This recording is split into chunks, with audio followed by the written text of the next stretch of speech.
Good evening, everyone. Welcome to the Empowered Pause. I am your host, Rachel Chinoa J. Thank you for joining me on this Wednesday evening.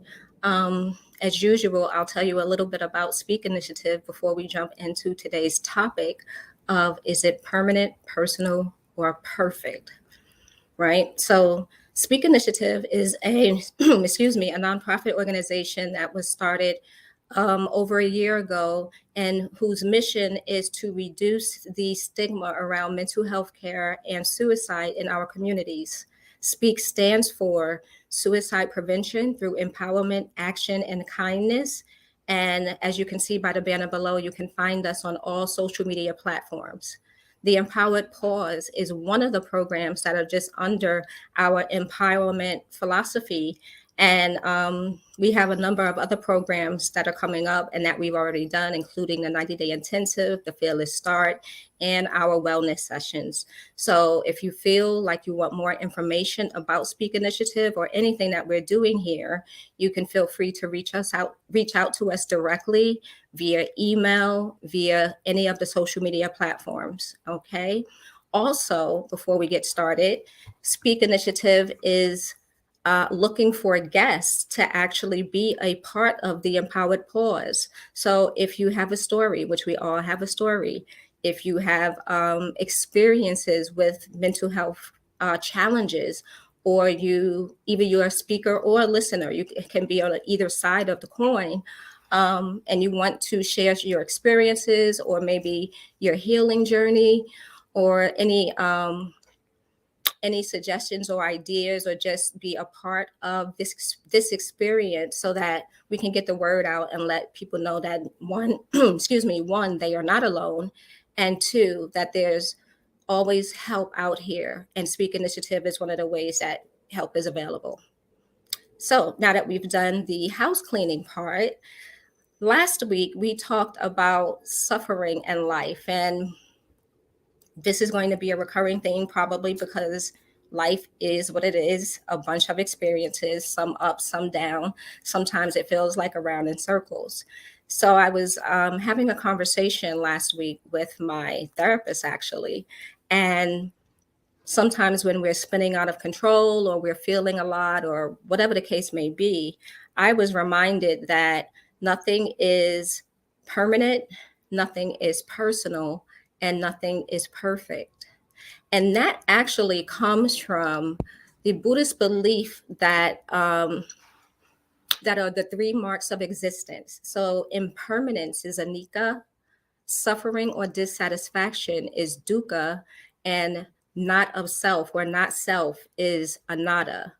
And these three marks actually apply to all conditioned things, right?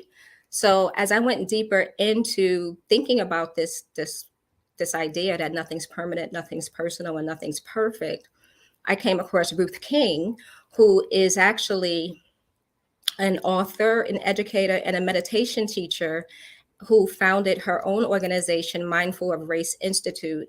And she is a former organizational development consultant to a lot of major organizations throughout the country and throughout the world. And she now teaches mindful meditation retreats worldwide. So she actually gave a talk about um, being the idea of permanence, personal, and perfection. And I wanted to share some of the transcript with you because I think it was really, really good and it actually helped me. So I want to share some parts of it with you. Okay, so I'm just going to jump in at certain parts of the article. And actually, I will share a link to this article in the end. And if anyone wants to read this for themselves or get more information, I'll share both of the links where we have the Ruth King information and the actual article, the transcript of the article that I'm actually sharing. Okay, so this session is basically part 3 of a month-long meditation series that Ruth King was actually doing. So this is week 3, and she entitled it "Nothing is Permanent, Personal, or Perfect," right? So She wanted to take a look at that Buddhist teachings that refers to the three marks of existence, anicca, anatta, and dukkha. And for the teaching, she actually called it nothing is personal, nothing is perfect. I mean, permanent or perfect. So she just wanted to take a look into the mantra. And here, I'm just going to jump in because it's a lot of information, but I want to read where we get the good stuff. Okay, so here we go. So much is driven by the perceptions we have, and also how those perceptions feed certain thoughts and emotions. When repeated with regularity, they become a view that we hold tightly to, one that feeds the grip of heart and mind. It's useful to look at how this happens. I'm thinking of an example, and the author is actually going to go into an example where she was in Charlottesville and she was riding in a car to the airport. They stopped at a light. The street name happened to say Barack. In our mind, that usually spells Barack.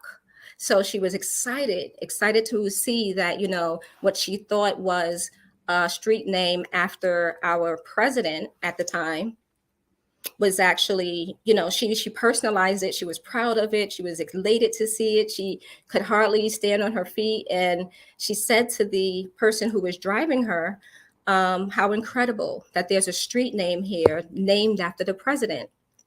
And the woman who was driving was silent for a moment.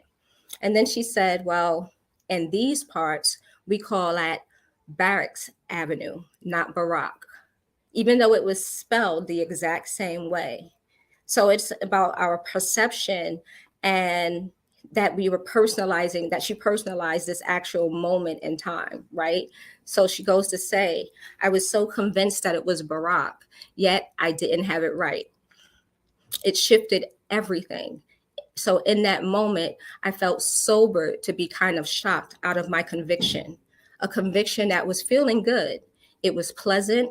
It had a vandana of pleasure associated with it. Vandana just means a feeling. That's a Sanskrit word for feeling.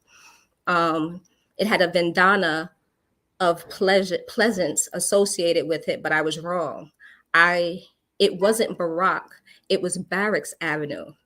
There are times when we just, excuse me, there are times when we can just begin to notice the shock of being awakened to those moments. But we should also not be so surprised by it. When these things happen, it's all about perception, right? It's not like it's personal. It's not like the thought I have about it being so permanent and perfect that I have to stick to it. It just doesn't work like that. There is a release. There was a release of the perception and the whole sense of the personal solidifying. That can often happen when the perceptions that we have, we think they're personal. We think they should be perfect, or they should be the way that we like them. We think they should be permanent as well. I imagine that if I hadn't said anything to the woman who was driving me, I would have been convinced that how I saw the sign was the way I saw it, and it was to my liking. So what's next? This practice of looking at nothing as personal, nothing as permanent, and nothing as perfect is really profound teaching. We don't have the time to go deeply into it, but we can begin by bringing the question into our practice. What am I perceiving? What am I believing to be personal? What am I believing to be perfect? What am I believing is so solid that it's going to be here forever? This is a profound relationship with one sense of wanting and not wanting. This is another way to enter into inquiry with our experiences, to relax our awareness, and to be okay about being curious about what we think we know, or curious about the perceptions that we have. This is just a sliver of truth, but it's never the absolute truth. So let's practice together. I invite you to take a posture of relaxed awareness. Invite the body to relax. Because you've been practicing with cultivating calm, maybe access to it is more readily recognizable. Open to calm and allow yourself to rest there. Also, notice the vandana of experience right now. Is it pleasant, unpleasant, neither? Take your time to open your awareness inwardly in a relaxed way. Then she goes on to say, reflect on a recent incident or situation where you felt really gripped, agitated, or irritated. Maybe it was someone close to you, or maybe it's just a recurring pattern toward yourself that you find yourself in. Maybe it was when you were watching the news, or just get an incident in your mind and see what's happening there. See the scene, play it out in your mind. Notice the Vandana, the feeling tone that's there as you observe what's happening. You can name and note. Name what's happening. Are you hurt, gripped, or angry? Then name the Vandana pleasant, unpleasant, neutral. Just take a minute or so. As you touch into this recollection, allow yourself to be aware of the Vandana. As you observe what's happening, begin to invite the three questions. Do I believe this is personal? Do I believe that what's happening is happening personally addressed to me? And am I taking this personally? Again, ask the question and then notice what happens. Don't look for an answer, just ask the question. Am I taking this to be personal? Is that absolutely true? Stay connected to the body and the breath as you invite this inquiry. You may ask these questions. Am I taking this to be permanent? Do I believe this is going to be forever or always? Am I perceiving it this way? Is it absolutely true that this will be forever? Right? Again, without judgment, just curiosity. Notice what happens in the body as you take these questions. Notice what happens in your mind. Notice if there's a sense of release or opening, or maybe more tightening. Just notice it and allow it. Ask the third question. Am I believing this should be perfect the way I want it to be and to my liking? Am I believing this should be other than how it is? Just notice what it's like to believe that your experience should be other than what it is right now. And notice what that is like, right? Can you let this be? Can you let this experience be what it is? Allow it. Let go. Allow space to be with you. Take your time to just check out the scene now and notice how your heart and body feel as you revisit the situation of gripness. You may notice that things have changed because impermanence is all there is. It's everything changes. Notice how you change from just bearing witness to this inquiry. Stay aware of the body and the breath. Bring kind attention as you ask these questions. Know that nothing is personal, nothing is permanent, nothing is perfect. This is a practice, right, for Buddhists. Ruth King happens to be a Buddhist. This is something that we can drop into our daily meditation practice and inquire how we're holding our experiences. It is a way of inviting ourselves to re-examine misperception and put a bit more space around what we feel absolute about. It's a beautiful practice that supports us in lightening up and giving us a break from the grip of perception and conditioning. So ask the questions both on the cushion and when you find yourself gripped in a situation, a conflict, or whenever you feel really strongly about an opinion that you're looking at. Just back off and see how you're holding that experience. Notice if you are misperceiving by thinking it's permanent. Notice if you think it should be perfect or believe that it's personal. If you can reframe that, it can open you up to a mountain of more experiences, a deeper understanding of yourself.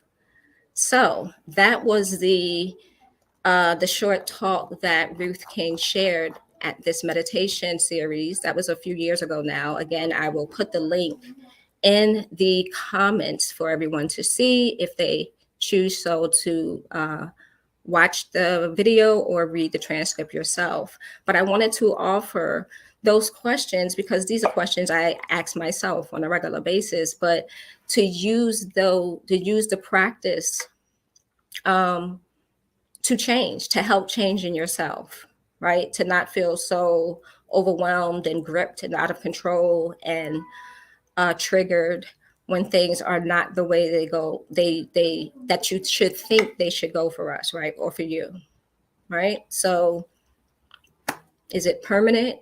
Is it personal? Or is it perfect? The answer should usually be no. Nothing is permanent. Not too many things are personal. And there's no such thing as perfection. We're working towards making these things um, a part of our lives, a part of our practice. Not saying everyone has to be a Buddhist or people have to meditate every day, but meditation is actually a great tool to bring you to some peace and some calm on a regular basis. So I invite you to, again, um, visit the website that I'm going to put in the link. And again, if you or someone you know would like to be a guest on the Empowered Pause, if you can share your stories, share your experiences, any lessons that you may have learned. You can be a speaker or a listener. It doesn't matter what side you may be on. Experiences, all experiences we can learn from and hopefully get information to go forward and be better. So if you would like, or you know someone who would like to be a part of this, feel free to send us a message directly. And we look forward to seeing you again next week. Until then, take care.